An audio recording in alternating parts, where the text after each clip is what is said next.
ഇവിടെ പടത്തിന് എത്ര റീമേക്ക് ചെയ്യുന്നില്ല, വേണ്ട പറയുന്നില്ല. ഓൾറെഡി ഒരു തമിഴിൽ ഇറങ്ങിയ പടത്തിന് വീണ്ടും അതിന് റീമേക്ക് എന്ന് പറഞ്ഞ് ഗന്താണ്ടാതി.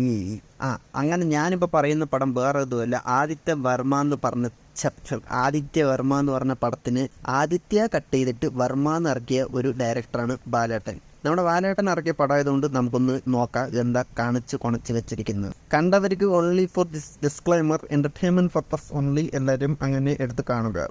ഈ പടത്തിൻ്റെ ഓപ്പണിങ്ങിൽ ഇവൻ ഏതോ ഒരു ഡ്രസ്സിൻ്റെ മുകളിൽ കുടിച്ചിട്ട് നൈറ്റി കിട്ടിട്ടാണ് കിടത്തം. അപ്പോൾ ഒരു ആൻറ്റി വന്നിട്ട് പട്ടി അത് എൻ്റെ നൈറ്റാടാ പറയുമ്പോൾ ഊരി അങ്ങോട്ട് കൊടുക്കും. പിന്നെ സ്ലോ മോഷൻ വാക്ക് വിത്ത് ചട്ടി. എനിക്ക് തോന്നുന്നു ഇവൻ ചട്ടി പരിസരത്തിൽ എന്തോ അഭിനയിച്ച് പകുതിന്ന് കൂട്ടിയിട്ട് ഒന്ന് നിർത്തിയ പോലെയായിരുന്നു തോന്നിയത്. അങ്ങനെ അടുത്ത സീന് കാണിച്ചാൽ ഏതോ ഒരു പെണ്ണ് മോർണിംഗ് 6 വേണ്ടി ഖവാന്ന് വിളിക്കും. ഇവൻ പോവും. അങ്ങനെ അവിടെ പോയതിന് ശേഷം ഇവൻ ചട്ടിയും കാര്യങ്ങളൊക്കെ വലിച്ച് ആക്രാന്തത്തോടെ അവൻ ഒരൊറ്റ വലിയാണ്. വലിക്കുമ്പോൾ ആ പെണ്ണിൻ്റെ ഫിയാൻസി വരും. അപ്പോൾ അവൾ പറയും നമുക്ക് ഇന്ന് ചെയ്യണമെന്നുള്ള ചെയ്തപ്പറ്റേ പറയുമ്പോൾ പക്ഷേ അവൻ ഇന്നെ ചെയ്യണം പറയും. അപ്പോൾ അവൾ പറയും സോറി ക്ഷമിക്കണം പീസ് എന്നൊക്കെ പറഞ്ഞിട്ട് അവനെ ഒന്ന് കൺവിൻസ് ചെയ്യും. ശരി ഇവൻ്റെ അവൻ പോവും. വെളിയിൽ നിന്ന് ഇറങ്ങിയിട്ട് അവൻ്റെ മാമൻ്റെ കട പോലെ കുറച്ച് ഐസ് എടുത്തിട്ട് അവൻ്റെ ജെട്ടിനകത്തിട്ടിട്ട് ഒരു വാക്കുണ്ട്, ലൂസ് മോഷൻ പോലും ഇങ്ങനെ നടക്കില്ല. ഇവൻ ഇങ്ങനെ താടി മുടിയൊക്കെ വളർത്തി നടക്കും. റീസൺ ഉണ്ട്, ഫ്ലാഷ് ബാക്കിലോട്ട് പോകാം. ഇവൻ കോളേജിൽ കണ്ടൊരു പെണ്ണിനെ ഇഷ്ടപ്പെടും. ആ പെണ്ണിനെ കാണാൻ ഇവൻ ഇടയ്ക്കിടയ്ക്ക് അവളുടെ ക്ലാസ്സിലോട്ട് പോകും വിത്തൗട്ട് പെർമിഷൻ. സാറൊക്കെ ഇറങ്ങി പോകും. വന്ന വലിയ പുളികണ്ടനാന്നാ തോന്നുന്നത്. ഇപ്പം സാറൊക്കെ എതിർത്താൽ ഇനി പഠിച്ചാലോ എന്ന് പറഞ്ഞിട്ട് ചെക്കൻ നടന്ന് പോയി ദിവസം കാണും. അങ്ങനെ വായി നോക്കി ആ പെണ്ണിന് സെറ്റാക്കാനുള്ള ഏർപ്പാടാണ്. കട്ട വായ്നോട്ടത്തിന് ശേഷം ചെക്കൻ ഗേൾസ് ഹോസ്റ്റലിലൊക്കെ അടിച്ചു കയറി പോകുന്നുണ്ട്. അതാണ് ടെസ്റ്റ്. നമ്മളൊക്കെ ഗേൾസ് ഹോസ്റ്റലിൻ്റെ കോമ്പൗണ്ടിൻ്റെ അവിടെ നിന്ന് അവൻ റേപ്പിസ്റ്റായി. അപ്പോൾ ഇവനൊക്കെ ഇങ്ങനെ കയറി പോകുമ്പോൾ വാർഡനൊക്കെ എണിച്ച് സർ വണ്ടിയുള്ള ബഹുമാനമൊക്കെ കൊടുക്കും. എന്താ ഡയറക്ടറിൻ്റെ കഴിവല്ലേ. സച്ച് മാർവലൈസേഷൻസ് ഓഫ് ദ കോൺസ്റ്റിബേഷൻ, അടിപൊളി. പിന്നെ ഇവ ഇത്ര പ്രാവശ്യമൊക്കെ പോയ സ്ഥിതിക്ക് അവൾ വളയുണ്ട്. അങ്ങനെ അവസാനം വളയും രണ്ടും കൂടെ ഡാൻസും പാട്ടും ചാട്ടവും ആട്ടവും ഒക്കെ ആവും. ആ ചാട്ടവും ആട്ടത്തിനിടയിൽ ഇവ ഒരേ ചാട്ടമായിരിക്കും. വെള്ളത്തിൽ ചാട്ടം, റൂമിൽ ചാട്ടം. അതുപോലെ ഇങ്ങനെ വായ തുറന്ന് വേണ്ടി നോക്കും.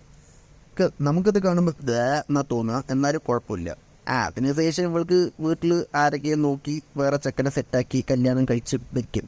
പിന്നെ ചെക്കൻ്റെ അവസ്ഥ പറയണ്ടല്ലോ, വീട്ടിൽ കയറി തല്ലുണ്ടാക്കും, അടിയാവും, അതൊന്നും ഏൽക്കില്ല. പിന്നെ അവസാനം ഇവള് കല്യാണം കഴിച്ചു, ഇവൻ താടിയും വളർത്തി ഇപ്പം നടക്കുന്ന പോലെ നടത്തുമായിരിക്കും. പിന്നെ ഇവനൊരു ഓപ്പറേഷൻ ഹാൻഡിൽ ചെയ്യും. അത് മൊത്തത്തിൽ മൂഞ്ചും. ഇവൻ അവസാനം എന്ത് ചെയ്യണമെന്ന് അറിയില്ല. അപ്പോഴാണ് ഇവരൊരു ഓർവ് വരിക, ലൈറ്റർ തന്ത്രം. ആ ലൈറ്റർ തന്ത്രം യൂസ് ചെയ്ത് കുട്ടി ആക്ച്വലി നോർമൽ ഡെലിവറിയാണ് ആവുക. കുട്ടിയുടെ കാലാണ് ഫസ്റ്റ് വരിക, തലയ്ക്ക് പകരം. അപ്പോൾ ഇവന് എന്ത് ചെയ്യുന്നു വെച്ചാൽ ലൈറ്റർ വെച്ച് കാലിന് ലൈറ്റായിട്ട് കത്തിച്ചു വിടും. കാലിൽ ചൂട് വെച്ചിട്ട് ആ കുട്ടി ഒരൊറ്റ കറക്കമാണ്. തിരിഞ്ഞും കണ്ട് അങ്ങനെ തല തിരിയും. അങ്ങനെ നേരെ ഡെലിവറി ആവും. വാട്ട് എ ഗെത്ത് മൂമെൻറ്റ്. എനിക്ക് തന്നെ ഇതൊക്കെ മെഡിക്കൽ സ്റ്റുഡൻസ് കാണുമ്പോൾ അവരുടെ അവസ്ഥയാണ് ആലോചിച്ച് നോക്കണേ. പാവം പിള്ളേർ. അപ്പോൾ എന്തിനാടല്ലേ.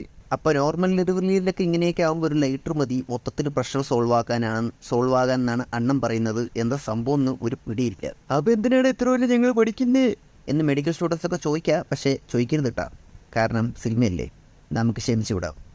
പടം കണ്ടവർ മൊത്തത്തിൽ ആർക്കും മാർക്കും പൊന്തട്ടെ. അപ്പോൾ അതിനകത്ത് ഓഫ് ചെയ്യും.